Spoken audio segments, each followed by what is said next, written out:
Good Moon Day morning. Glad you could join me. You're there? Hello? Wake up. It's 7 o'clock. It's a Moon Day morning. Wake up. Come on.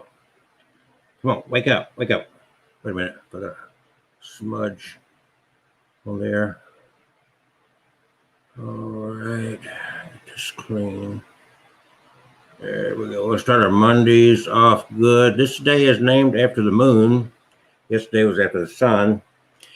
And I want to talk about conservatism. I want to talk about the people that call themselves conservative. Ooh, we're having a haunted camera movement thing here. So we are in this election thing coming up in just a couple of weeks or so, November 3rd. It's that time of year where we choose sides. You got to pick between sides. It's you got to understand we're taught from a very early age that you got to choose a side. You can't be united. It's got to be us versus you. The whole mentality of our culture is based on choosing sides and then claiming to be the best. We're the best. We're number one. And so we are forever pitted against each other. Are you an Alabama fan? Are you an Auburn fan? Or what about who let them dogs out? Or the Volunteers? Pick a side. It starts early. You get little kids out playing with dad. With basketball. We like to play with balls. That's the next thing. It's all about balls, right? So we get people hooked on balls where you dribble a ball, you toss a ball, you hit a ball, you kick a ball, you throw a ball. It's all about balls. It's sticks and balls, and men never grow out of playing with balls, and including their own. Just a fact. Not trying to be crass. I'm just talking literally what's going on in our world. So we choose sides as we play with balls. We start this mentality. We wave the flag. God bless America. We keep that division. Proud to be American. Proud of this. Proud of that. And all the time, a good majority of the people that's involved in this choosing sides and advocating pride claim to be Christians. Wow. Pride comes before a great fall. Where's the humility? But see, that starts when we're itty bitty. Whatever we do, we're ingrained with this choosing. You've got to choose a side. You got to pick between this and this. And the choice is never about the whole, about all, about the total. It's about it's lines of demarcation. The football field has lines of demarcation. The basketball, whatever you call it, has lines of demarcation. Baseball, softball, there's lines of demarcation. If you go there, you're out of bounds. If this happens this way, it's a foul. You're out of bounds, or you're fouled, or it's always these lines of demarcation. It's never about the whole. And we thrive on these divisions. So it's not strange at all that when we come to our government, our political system, it's never about the whole. It's about us versus them. Through my lifetime, there's always been, it's like they've got them lined up. Somewhere in the halls of the Pentagon or somewhere, they got these folders. Okay, this is Hitler. He's our present current problem. He's our enemy today. So we're setting, that's the one we're focused on. But while y'all are focused on that, we've got Mussolini, North Korea. Who's after that? Then we go focus Vietnam. We got got a problem with Vietnam. The communist, the socialist, the communist, the enemies. Where's the guns? We gotta take care of these problems because it's us versus them. That's the way it's always been. That's the way it's always going to be because we're not very good at peace. We're not good at unity at all. Boy, we are divisive. Yeah, we can really break this down, can't we? School pride, team pride, city pride, state pride, national pride. Wave the flag, the team flag, the nation's flag, the family, whatever. I'm proud to be a Graham. I'm proud to be a Smith. I'm proud to be a Bob. I'm proud to be a Bill. What did you do to become American? To be born in the United States? What did you do to put yourself in this situation of being whatever skin color you are, whatever ethnic group you're involved in, whatever language is your common language? What did you do personally to end up with this? Most people do not migrate from their land, as they say, of birth, their nation of birth, to another part of the planet. Some do, but most people don't. I know the majority of people I ever went to school with, graduated with in 1973. Most of them never even left town.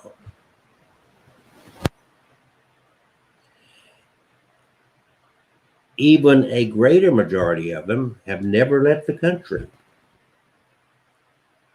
A good majority of them never left a 300-mile radius of where they were born. Right there. But yet, they claim some pride. What did you do? Okay, the United States was formed as a nation way before you were born.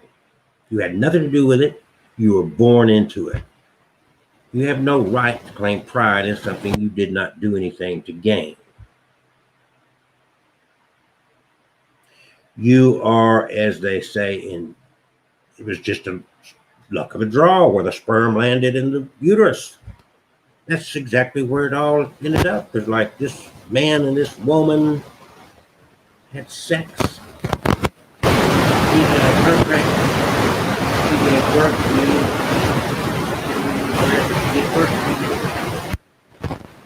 The government wrote out a piece of paper and stamped it and said, "You're an American." That's all that happened. You had nothing to do with it. You didn't do it. Unaware of it. But you still are immediately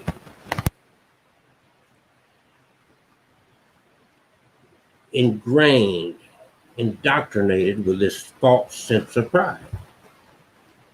You can say, "I'm glad I was born here," but you have no right to say, "I'm proud to be. I'm proud to be a human." It's like a gorilla saying, "I'm proud to be a gorilla." You had no control over it. You never asked to be born. So there we go. We taught this divisiveness. We go to school. One of the two first things that the average kid learns is, number one, how to pray to this God. You're taught about this God. You're taught you never question this God. That's the worst thing you can do is question that. And then you're taught, the flag, the pledge. And you don't question. If your question is like, "If you don't like it, move." What about, "If I don't like it, I'm going to change it"? See? This didn't automatically appear. This United States came about because of change, you see. Because they didn't like something, they chose to change it. So there you go. There's not any place left on the planet to go and change things, if you will. This land was inhabited. the indigenous peoples is commonly, falsely called American Indians or Native Americans. Number one, they were not Indian because explorers sailed, bumped into these islands down here and saw these indigenous people and said, we landed in India. They were looking for trade routes. So they immediately called them Indian. None of this was called the Americans, the Americas. So they were not American. They were not native to America. And they were not Indian. They were Cherokees. I mean, they had their own identity. We took them and we washed their identity away. We moved them off their land. I say we, the light-skinned people that came from Spain and whatnot, the settlers, and then from Great Britain.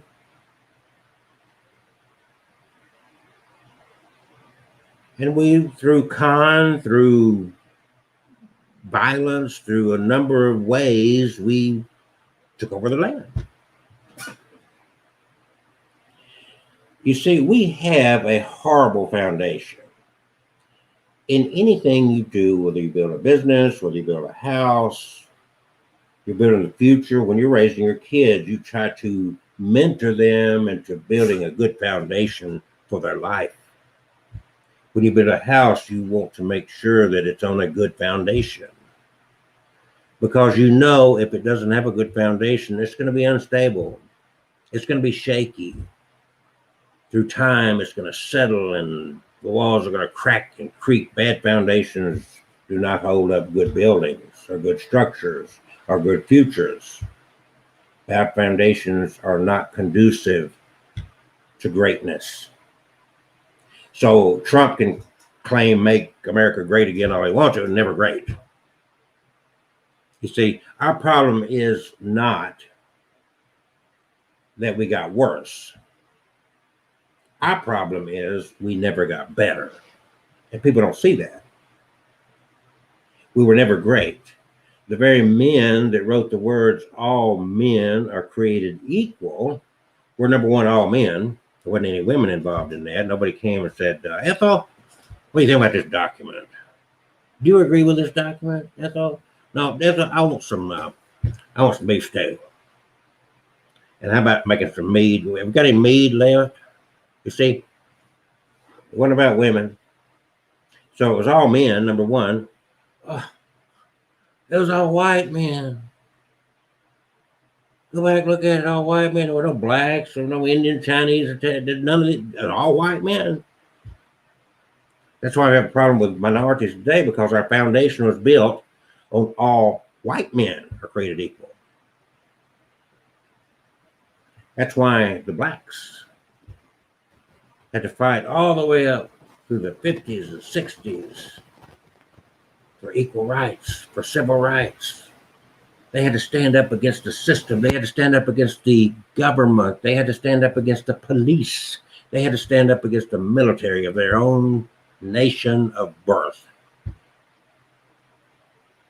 to gain any semblance of equality.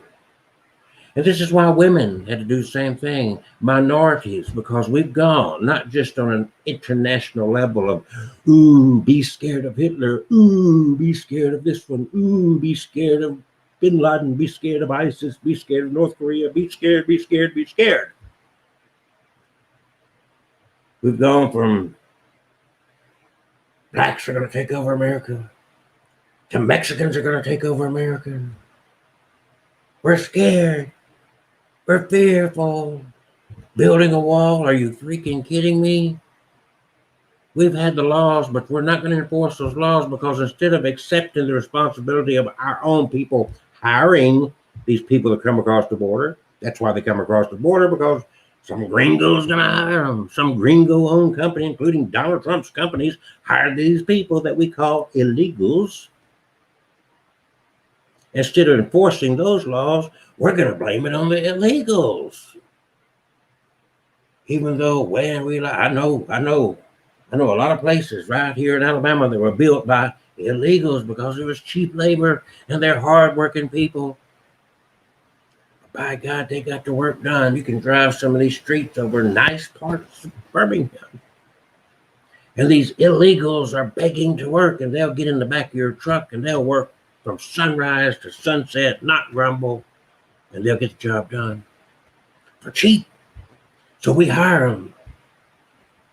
But publicly, what do? We got to build a wall. We have to protect ourselves from them. From them. The fear.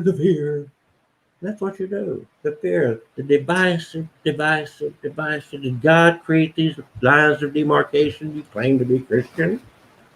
Did God say, here's the borders of the United States, there's the borders of Mexico? No. And you know he didn't. Give it a break. You know he didn't. It's bullshit. And you're bullshit for buying the bullshit. And you're bullshit for supporting the bullshit. And it's not going to improve because you want to keep that line of division, us versus them, and that you're going to always blame somebody else. It's not my fault. It's their fault. Them. Oh, they're out to get me. They don't like me because I have freedom. So because they don't like me because I have freedom, I'm going to take away and give away some of my freedom. I have less freedom of movement because they wanted my freedom, so I just got rid of it. Nothing left to want, is there? Because I gave it up in the name of security. Protect me, big brother. That's what you do. That's the ignorance of your whole entire being, is you don't see what's going on. You don't get it. And you support it.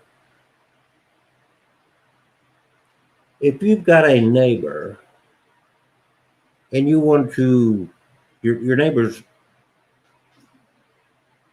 the best way to deal with neighbors is to build them up, to lift them up, not tear them down. But we love building fences. Ugh, I don't like the way they might step on my grass. My grass. Not God's grass. My grass. As if you owned anything on this fucking planet. As if you owned anything. You never own anything. It's yours for safekeeping because you're going to die. Go to a cemetery. Go to old cemeteries. All those people. They fought. They had enemies. They warred. On this land here, where the worst, highest deaths of any war we had was us killing each other. Because, how do these big plantations get built? How do these old, wealthy families get their wealth? Slaves. I'm going to the auction block down there in Montebello. I hear they got some tough black boys. $25 get me a good one for life. I can make some money off him. I give him a shack to live in. Now I'll whoop that boy if I get that line. Yeah, that ain't ancient history, brothers and sisters. That's American history. That's the foundation this great nation was built on. We need to evolve away from that, and we need to build a better. We need to dig up that foundation. We need to examine that foundation and build a better foundation. No, it's not about making America great again. It's about being a better people.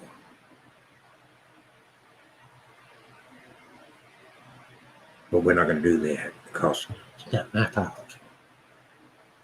I like to tell my Christian friends, because if I bring up anything, just like what I touched on, of recent history, the way we did blacks, the way we did women, the way we did Chinese, the way we did Irish, the way we did the indigenous people of this land, my white Christian friends will sit there and say, wasn't me. Get over it. Move on. I don't want to talk about it. That's ancient history. And you know what I tell my Christian friends? Please, have a talk with your God. They look at me like, wait, what are you talking about? Yeah, please. He's trying to hold me accountable for what a couple you call Adam and Eve did thousands of years ago. They ate a piece of fruit off of this tree, and I'm being held responsible. That's thousands of years. I've never been to the Garden of Eden. I never saw such a tree. I never ate the fruit off of that tree. But yet I am held responsible for it. I'm suffering and I'm a sinner because thousands of years ago this couple did that. When your God gets over it, we will too. When your God gets over it, we will too. Keep that in mind. Other than that, united we stand, divided we fall. Donald J. Trump's a man. He's a weak man. Your loyalty to him is not loyalty to your nation. Your loyalty to him is a cult, blind cult. I know what a cult is. I spent a big part of my earlier life counseling and working with people coming out of cults. So I'm very aware of cults. I'm very aware of the mentality of cults. He's a man. He's not a God. He's not a savior. He's not a God sent. A lot of you are voting right now. You're not going to make America great again because it never was great. We're a mighty military force. It's what we've built for the last 200 years, a mighty military force. But that's not what makes a nation great. You're no greater than your weakest link. And I'm not talking military. I'm talking about humanity. And the best you can do is be humane with humans.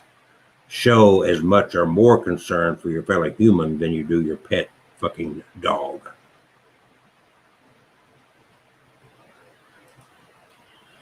My friends, have a good moon day. Give thought. You don't have to agree with me, but digest those words. Give thought to it. Have a good moon day.